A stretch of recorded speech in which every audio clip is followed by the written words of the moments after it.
The laws of chaos can be brought to light, though never understood.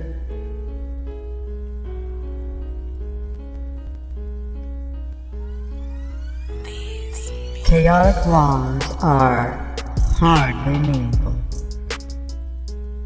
and therefore out of reason's sphere. Yet, they appear to be an obstacle to reason and to truth.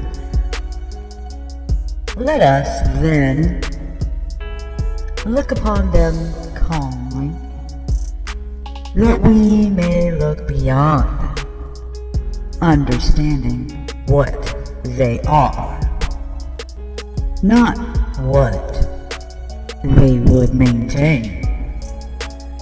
It is essential it be understood what they are for, because it is their purpose to make meaningless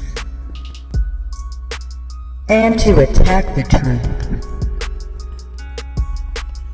Here are the laws that rule the world you made, and yet they govern nothing and need not be broken, merely looked upon and gone beyond. The first chaotic law is that the truth is different for everyone. Like all these principles, this one maintains that each is separate and has a different set of thoughts that set him off from others. This principle evolves from the belief there is a hierarchy of illusions. Some are more valuable and therefore true. Each one establishes this for himself and makes it true by his attack on what another values.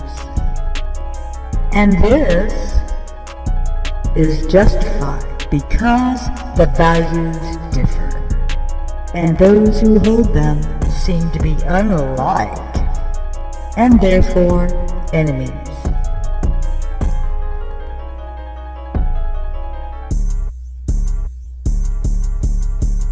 Think how this seems to interfere with the first principle of miracles.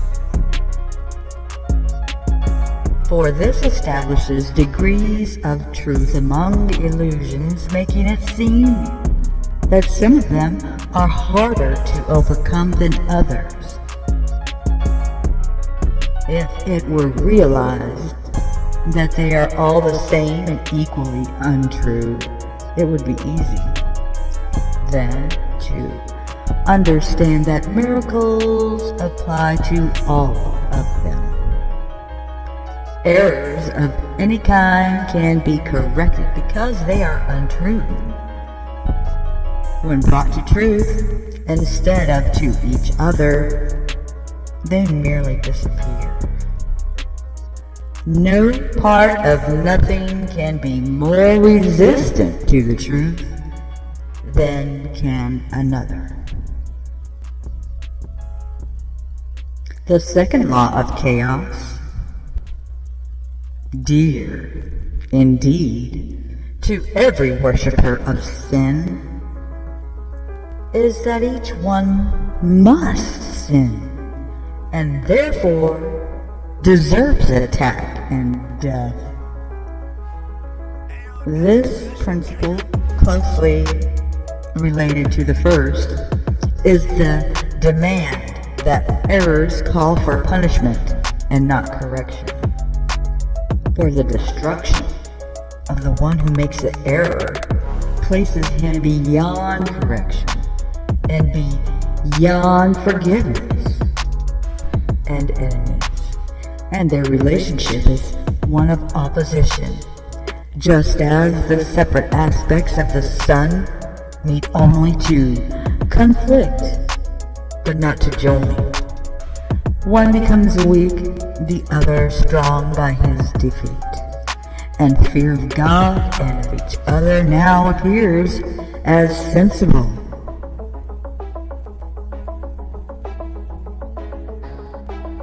The arrogance on which the laws of chaos stand could not be more apparent than emerges here.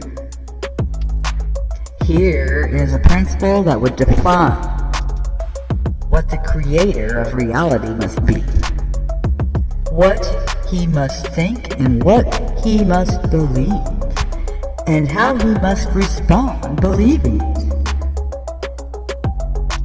It is not seen as even necessary that he be asked about the truth of what has been established for his belief. His son can tell him this, and he has but the choice whether to take his word for it or be mistaken. Directly to the third preposterous belief that seems to make chaos eternal. The ego values only what it takes. This leads to the fourth law of chaos, which, if the others are accepted, must be true. This seeming law is the belief you have what you have taken. By this, another's loss becomes your gain, and thus it fails. Nor would they seek to share the things they value, and what your enemies would keep from you must be worth having because they keep it hidden from your sight. A unanswered question not yet explained. What is this precious thing? This priceless pearl? This hidden secret treasure to be wrested in righteous wrath from the most treacherous and cunning enemy? It must be what you want but never found. And now you understand the reason why you found it not.